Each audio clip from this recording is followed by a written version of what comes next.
Kita akan bahas apa saja pada kali ini. Ada 3 topik secara garis besar, yaitu sistem urinaria dan juga genitalia feminina dan genitalia pria atau maskulina.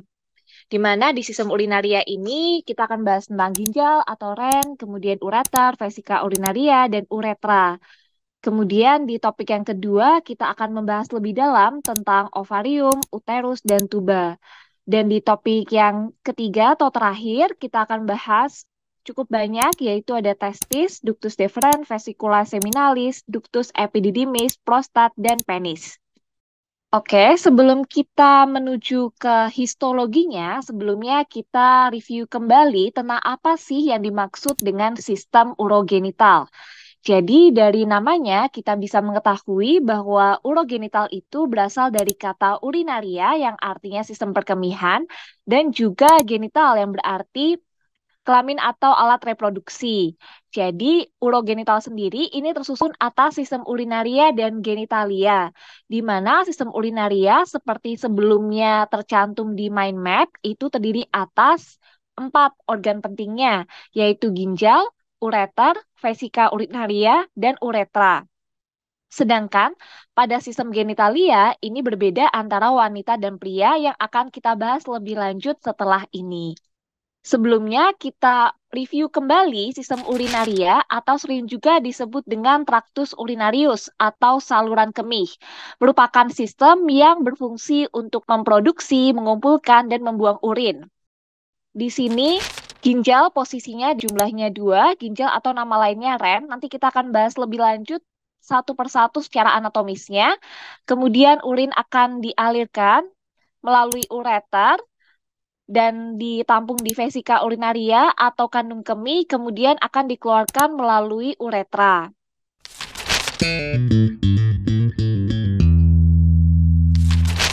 Baik, dari yang pertama, ginjal atau ren. Teman-teman, seperti yang sudah diketahui, fungsi ginjal itu yaitu pertama membuang sisa-sisa metabolisme tubuh melalui urin. Nah, ginjal juga berfungsi untuk mengontrol sekresi hormon-hormon seperti aldosteron dan ADH atau antidiuretik hormon yang bertujuan untuk mengatur jumlah cairan tubuh. Kemudian juga ginjal berfungsi mengatur metabolisme ion kalsium dan vitamin D, serta menghasilkan hormon seperti eritropoietin dan renin, yang nanti fungsi-fungsi lebih lanjutnya akan teman-teman pelajari di materi yang lainnya ya. Dan sebenarnya di mana sih letak ginjal itu? Ginjal terletak di retroperitoneal. Apa artinya? Retro itu artinya belakang dan peritoneal artinya peritoneum. Berarti dia terletak di belakang peritoneum dan tidak terletak di dalam kavum peritoneum.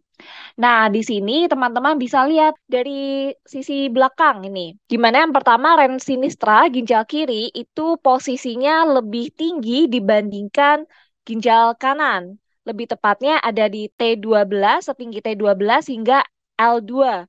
Dan ren dextra atau ginjal kanan itu lebih rendah, setinggi L1 hingga L3. Nah, mengapa demikian? Karena terdapat hepar di sisi kanan, sehingga ginjal kanan itu posisinya lebih rendah. Kemudian hilus atau bagian tengah ginjal ini, tempat keluarnya struktur yang bernama pelvis renalis, di yang dekstra setinggi L2, sehingga lebih rendah, dan yang sinistra setinggi L1, sehingga lebih tinggi. Itu gambaran secara anatomis ya, teman-teman.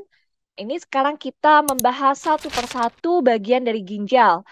Ginjal sendiri ini dibungkus oleh yang namanya kapsula fibrosa, yang dia itu merupakan tectus connectivus compactus atau jaringan ikat padat. Dan ginjal ini sebenarnya terdiri dari 3 bagian utama, yaitu ada korteks yang merupakan bagian paling luar, kemudian ada medula renalis yang di sini tersusun terlihat seperti piramid, dan kemudian terakhir adalah pelvis renalis. Ini secara anatomis, namun nanti secara histologisnya kita hanya bisa melihat 2 bagian, yaitu korteks renalis, medula renalis. Karena untuk pelvis renalis dia merupakan kelanjutan dari kapsula fibrosa. Di korteks renalis kita dapat menemukan struktur lainnya secara histologis, yaitu corpusculum renale, tubulus proksimal dan tubulus distal yang akan kita bahas lebih lanjut setelah ini. Kemudian di medulla renalis itu bisa ditemukan ansa nefroni atau ansa Henle, kemudian tubulus collectivus dan ductus collectivus. Dan yang paling penting, struktur unit fungsional dari ginjal yaitu bernama nefron.